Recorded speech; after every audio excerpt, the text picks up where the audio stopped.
ఏకం శరణం వ్రజ అహం త్వా సర్వ పాపేభ్యో మోక్షయిష్యామి మా శుచః.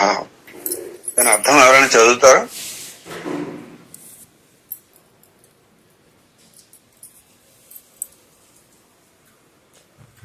జై గురుదేవ్ సార్, భావార్థం చదవమంటారా?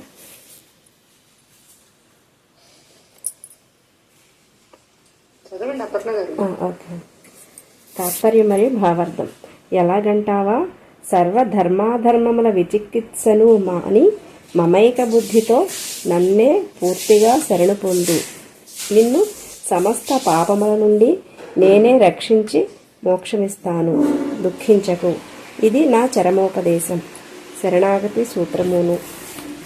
జయ గురుదేవ్.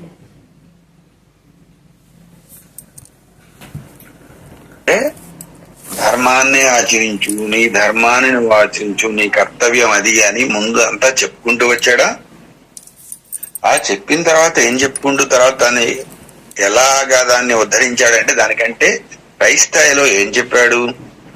నీ గురించి నువ్వు చేసుకోవట్లేదు, లోక కళ్యాణం కోసం నిస్వార్థంగా చేస్తున్నావు, లోకోపకారం కోసం, ధర్మాన్ని రక్షించడం కోసం చేస్తున్నావు అని తర్వాత చెప్పాడు.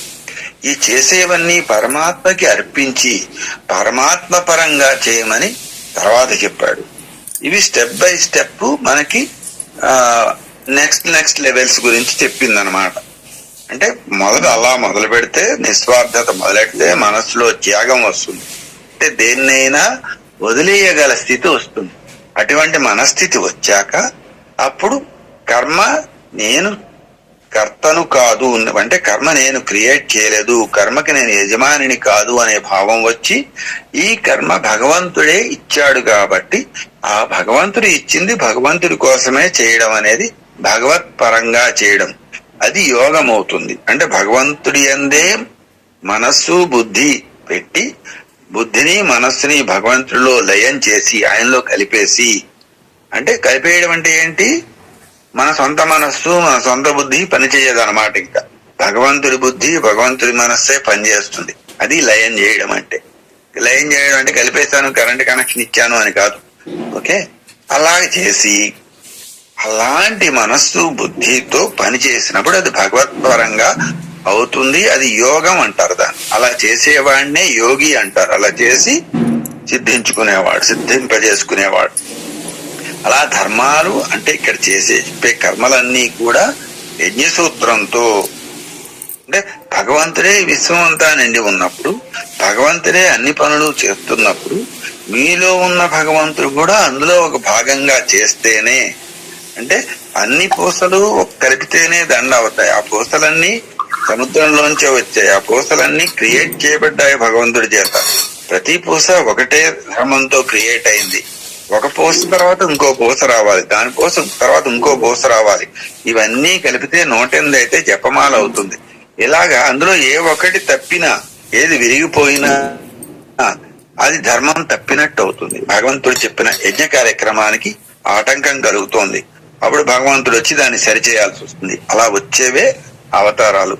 అలాంటి ధర్మాన్ని చేసేటప్పుడు అందులో నేను ఒక భాగము అని చేసేవాడే యోగ్యుడు, వాడే యోగి, వాడే భగవత్పరంగా చేసే సాధకుడు అనమాట.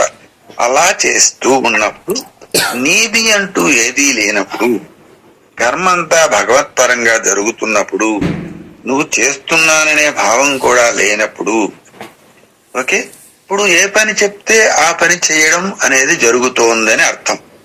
అంటే భగవంతుడు ఈ పని చెయ్యి అంటే చేస్తాం, ఈ పని వద్దు అంటే మానేస్తున్నాం. నీ సొంత ఆలోచన లేకుండా చేయడమే శరణాగతి. అంటే భగవంతుడు ఏం చెప్పాడో అదే ఇక్కడ ఈ శరీరం ద్వారా, మనస్సు ద్వారా, బుద్ధి ద్వారా జరుగుతోంది అని అర్థం. ఇదే సర్వధర్మాన్ పరిత్యజ్య. ధర్మం అంటే చేయాల్సిన పని. ఇది చేయదగ్గదా, చేయదగనిదా అనే ఆలోచన కూడా చేస్తే అది మన సొంత ప్రమాణం అవుతుంది. అంటే ఒక శాస్త్రాన్ని ఏర్పాటు చేసో ఇంకోటి చేస్తున్నాం అంటే అక్కడ నేను ఉన్నాననే భావంతో నేను ఈ పనిని సరిగ్గా చేస్తున్నాననే భావం కూడా ఉంటుంది.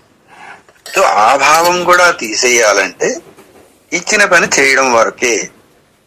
అది సర్వస్య శరణాగతి. ఇప్పుడే మనం ఇందులో చదువుకున్నాం కదా,